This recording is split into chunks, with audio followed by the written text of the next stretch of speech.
Елбасының болашаққа бағдар рухани жаңғыру мақаласында еліміздің қасиетті жерлері бізді рухани жұтаңдықтан сақтайтын бірден бір жол делінген. Осыған орай солтүстік Қазақстан облысындағы киелі жерлердің картасына 33 нысан еніп отыр. Соның бірі әйгілі жазушы, ақын, академик, жерлесіміз Сәбит Мұқановтың Жамбыл ауданы Сәбит ауылында 1990 жылы ашылған музей үйі. Бір қабатты ағаш үйді Сәбит Мұқанов Благовещенко елді мекеніндегі көпестердің бірінен сатып алып, 1959 жылы Сәбит ауылына келіп салады. 180 шаршы метрді алып жатқан ғимарат 5 бөлмеден, жатын бөлме, қонақжай, ас және қонақ бөлмелері кіреберістен тұрады. Бүгінде мемориалды музейден жазушының жеке заттарын, бірегей қолжазбаларын, шығармаларын көруге болады. Музейде жалпы жазушының өмірі мен шығармашылығынан сыр шертетін 600-ден астам жәдігер сақталған.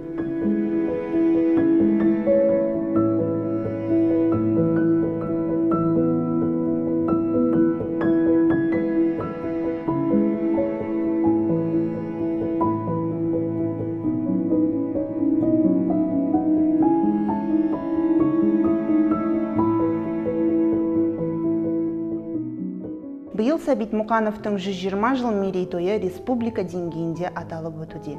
Осыған орай облыстық тарихи-өлкетану музейінде «Ұлы жазушының ұлылығы» атты көрме ашылды.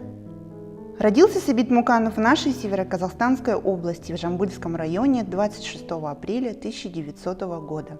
В то время это была Акмолинская область, Таузарская волость, Петропавловский уезд.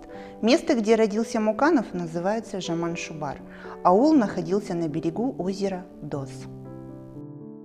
На одной из фотографий семья Мұқановых.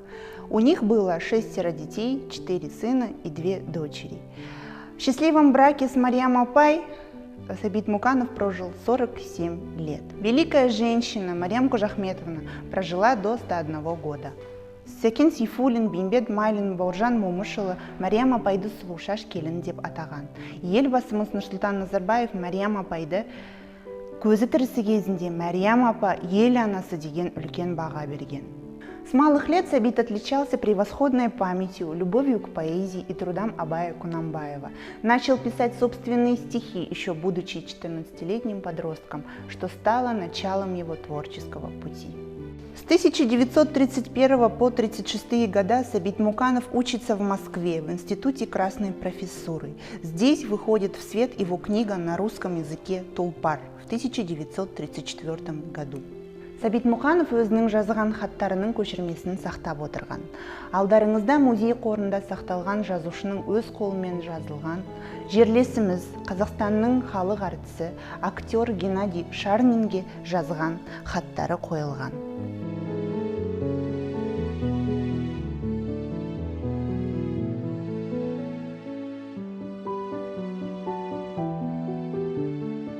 Ең бірінші даңққа келген туындысы өзі қанды оқиғаның куәсі болған жастардың махаббаты жайлы «Адасқандар» романы. Екі жігіттің бір қызға ғашық болып, соңы қанды оқиғамен аяқталады. Кейін бұл туынды «Мөлдір махаббат» деген атпен өзгертіліп, басылып шығады. Бүгінгі дейін оның шығармалары әлемнің 46 тіліне аударылған. Тіпті Кубаға дейін жетіп, Фидель Кастроның өзі Балуан шолақ шығармасы үшін Сәбитке хат жазып, суретінің артына қолтаңбасын қойып, алғысын білдірген. Міне артынан осындай үлкен мұра қалдырған Сәбит Мұқановтың есімі ұлтпен бірге жасап, кітаптары арқылы мәңгі өмір сүреді.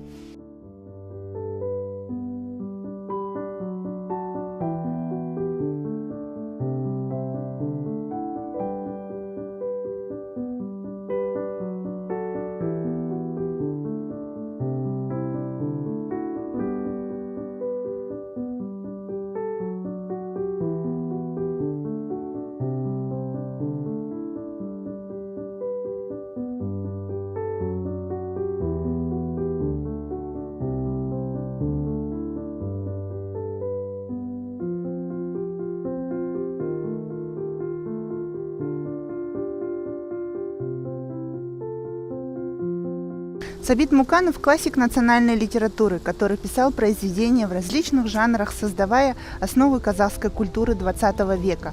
Он проделал трудный путь от простого пастуха до уважаемого в стране писателя, к мнению которого прислушивался народ.